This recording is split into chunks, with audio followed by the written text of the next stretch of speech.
ये लोकतंत्र का सबसे बड़ा महापर्व लोकसभा का चुनाव, इसका 6 चरण समाप्त हो चुका है और 7वां और अंतिम चरण का चुनाव 1 तारीख को होना है। उसमें झारखंड की भी हमारी 3 लोकसभा सीटों पर उस दिन चुनाव निश्चित है। दुमका, गोड्डा और राजमहल, और जो 3 चरणों के चुनाव हमारे राज्य के हुए, उन सभी 11 सीटों पर बहुत मजबूत स्थिति हमारी बनी है। हम लोग लगभग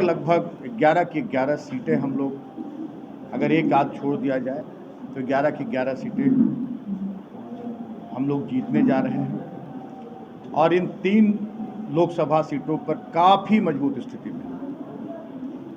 और हमें लगता है कि बहुत लंबे अंतर से हम दुमका, राजमहल और गोड्डा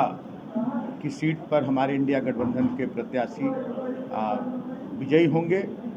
और लोकसभा में पहुंचकर क्षेत्र की आवाज़ बनेंगे, जो पूरी तरह से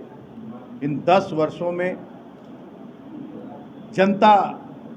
की आवाज़ बंद हो गई थी और राजनीतिक दल जो उनके इशारे पर नहीं नाचते हैं, उन्हें तरह तरह से प्रताड़ित किया जाता है। आज हमारे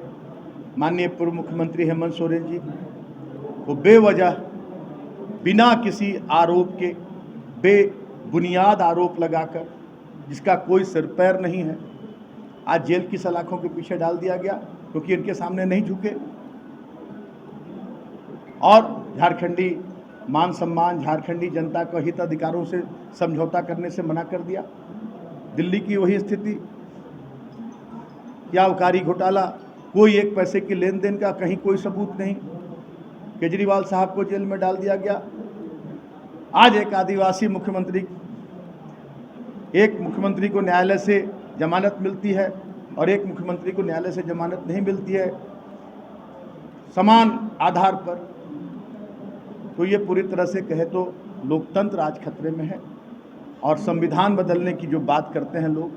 आज संविधान का, डॉक्टर भीमराव अंबेडकर साहब का जो संविधान हमें एक सुरक्षा कवच प्रदान करता है, जिस संविधान के कवच में हम आज़ादी की हवा में, खुली हवा में सांस लेते हैं, आज उसको भी बदलने की बात की जा रही है। अगर संविधान में एक सुई के नोक भर भी बदलाव कर दिया जाए तो हमारा चलना फिरना मुश्किल हो जाएगा। केंद्र की योजनाएं राज्य में नहीं आई, चाहे किसान की बात हो, किसान हित की बात हो, मजदूर हित की बात हो,